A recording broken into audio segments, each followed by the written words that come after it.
Assalamualaikum warahmatullahi wabarakatuh. Saya Rizka Amalia. Pada video kali ini saya akan menjelaskan bagaimana cara menguji validasi dan reliabel pada setiap butir soal dengan menggunakan rumus manual. Nah, berikut ini merupakan tabel dari data yang akan kita uji kevalidannya, yang dimana terdiri atas dari 20 soal dengan 10 responden. Nah, pada tabel ada tertera angka 0 dan angka 1. Angka 0 itu melambangkan bahwa responden menjawab salah pada soal tersebut. Sedangkan angka 1 melambangkan responden menjawab benar pada soal tersebut. Pada tabel juga ada tertera XT, yang dimana XT tersebut ialah jumlah dari benar untuk setiap responden. Dan XT kuadrat itu merupakan pengkuadratan dari jumlah XT untuk setiap responden. Nah, di bawah ada tertera N, yang dimana maksud dari N di bawah itu yaitu jumlah benar untuk setiap soal.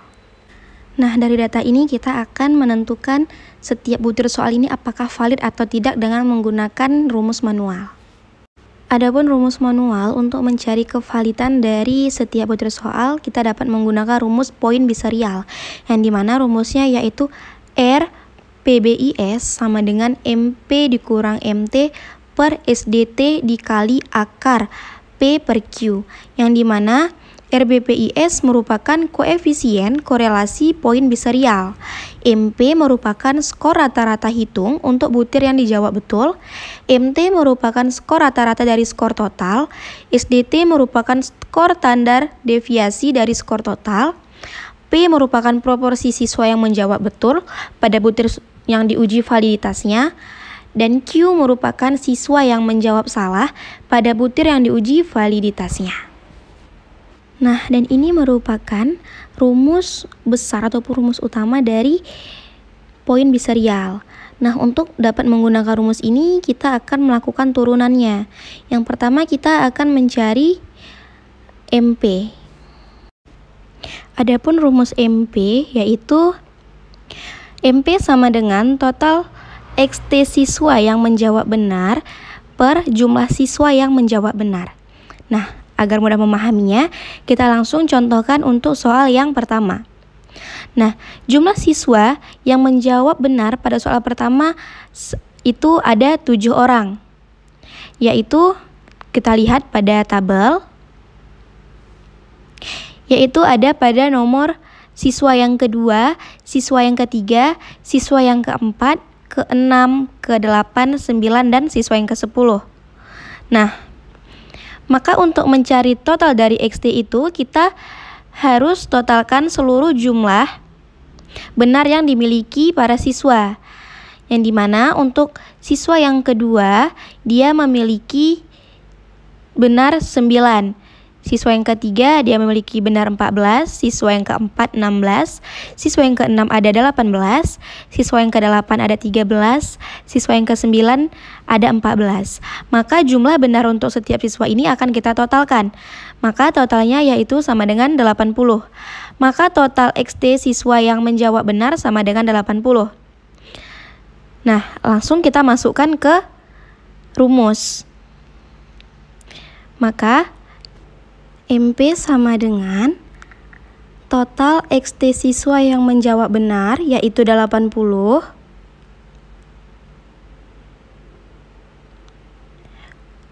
dibagi dengan jumlah siswa yang menjawab benar. Dapat kita lihat jumlah siswa yang menjawab benar ada 7 orang. Maka kita masukkan ke rumus 7. Maka MP sama dengan 80 dibagi dengan 7. Hasilnya sama dengan 13,7. Maka untuk MP soal yang pertama sama dengan 13,7. Dan kita masukkan ke tabel karena MP setiap soal itu pasti berbeda-beda. Agar mudah kita melihatnya nanti, kita masukkan ke tabel. Ini kita buat tabel baru untuk MP. Maka langsung saja kita masukkan angkanya. SDT sama dengan akar. Maka seperti itulah cara untuk mencari MP untuk soal berikutnya juga. Selanjutnya kita akan mencari turunan dari rumus MT, yang dimana turunan dari rumus MT yaitu sigma XT per N, yang dimana sigma XT merupakan total jumlah benar per siswa, sedangkan N merupakan jumlah siswa ataupun jumlah responden. Nah, perlu kita ketahui untuk MT ini dia dipakai untuk ke seluruh soal. Jadi MT ini untuk seluruh butir soalnya MT-nya sama. Nah, kita akan masuk ke cara mencarinya. Yang dimana tadi rumusnya, rumus MT sama dengan sigma XT. Sigma XT merupakan total dari XT. Dapat kita lihat pada tabel, total XT sama dengan 134 per N. Dan N itu merupakan banyaknya responden, yaitu ada 10 responden. Selanjutnya langsung kita masukkan saja angkanya. Maka MT sama dengan total jumlah benar per siswa, yaitu 134. Dibagi dengan N jumlah siswa, itu ada 10, sama dengan 13,4%. Maka untuk MT pada data ini sama dengan 13,4%. Dan MT ini dipakai ke seluruh butir soal yang akan diuji validasinya pada data ini. Selanjutnya kita akan mencari SDT, yang dimana rumus SDT sama dengan akar sigma XT kuadrat per N dikurang sigma XT per N lalu dikuadratkan. Nah, untuk melihat angkanya dapat kita lihat pada tabel. Yang dimana dapat kita lihat sigma XT kuadrat pada tabel yaitu 1844 dan N-nya sama dengan 10. Lalu kita masukkan sigma XT kuadrat sama dengan 1844 per N yaitu 10 dikurang dengan sigma XT per N kuadrat yaitu 134 dibagi dengan N sama dengan 10, lalu tutup kurung dipangkatkan dengan 2.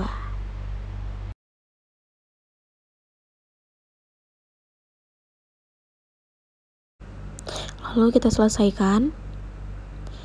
Akar 1844 dibagi 10 sama dengan 184,4.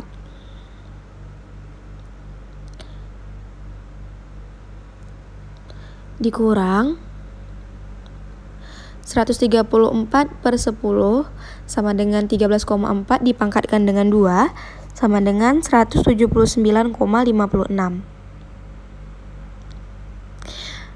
Maka akar 184,4 dikurang 179,56 hasilnya sama dengan 4,84. Nah, kita keluarkan dari akarnya. Akar dari 4,8 sama dengan 2,2. Maka untuk SDT pada data ini yaitu 2,2 dan dipakai untuk ke seluruh butir soal. Selanjutnya kita akan mencari PE, yang dimana rumus P sama dengan jumlah betul per jumlah responden. Dapat kita lihat pada tabel untuk soal yang pertama, jumlah betul pada soal yang pertama ada 7 dan respondennya ada 10. Maka kita masukkan ke rumus P sama dengan jumlah betul pada soal yang pertama ada 7 per jumlah responden ada 10. Maka 7 per 10 sama dengan 0,7. Perlu kita ketahui untuk nilai P ini setiap soalnya pasti memiliki nilai P yang berbeda-beda. Maka dari itu untuk dapat memahaminya nilai P yang kita dapatkan kita tuliskan ke dalam tabel. Nah, nilai P yang kita dapatkan untuk soal yang pertama yaitu 0,7. Maka kita masukkan ke tabel. Nilai P untuk soal yang pertama sama dengan 0,7. Dan begitu juga cara untuk mencari nilai P untuk soal berikutnya. Selanjutnya dan yang bagian terakhir kita akan mencari nilai Q. Langsung saja kita masukkan ke angkanya, maka Q sama dengan 1 dikurang P. Kita lihat P pada soal yang pertama yaitu 0,7. Maka 1 dikurang P-nya sama dengan 0,7. Maka Q sama dengan 0,3. Dan Q ini juga sama seperti P, dia pasti berbeda-beda untuk setiap soal. Maka dari itu kita akan menuliskannya ke dalam tabel.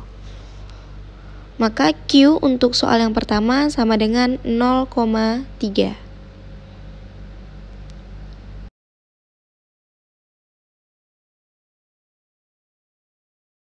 Nah, setelah kita mendapatkan MP, MT, SDT, PQ, maka kita dapat memasukkannya ke rumus RBPIS. Nah, kita terapkan untuk soal yang pertama, yang dimana MP untuk soal yang pertama sama dengan 13,7 dikurang MT yaitu 13,4 per SDT yaitu 2,2 dikali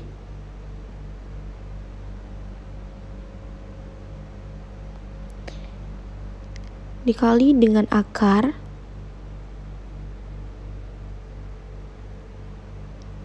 PQ, yang dimana P pada soal yang pertama yaitu 0,7 dan Q-nya sama dengan 0,3. Maka 0,7 per 0,3.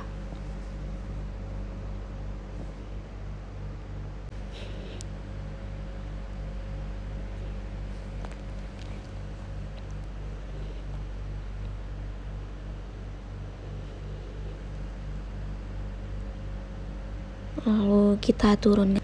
Lalu kita selesaikan 13,7 dikurang 13,4 sama dengan 0,3 dibagi 2,2 sama dengan 0,13 dikali dengan akar 0,7 per 0,3 sama dengan akar 2,333 dan kita selesaikan akarnya.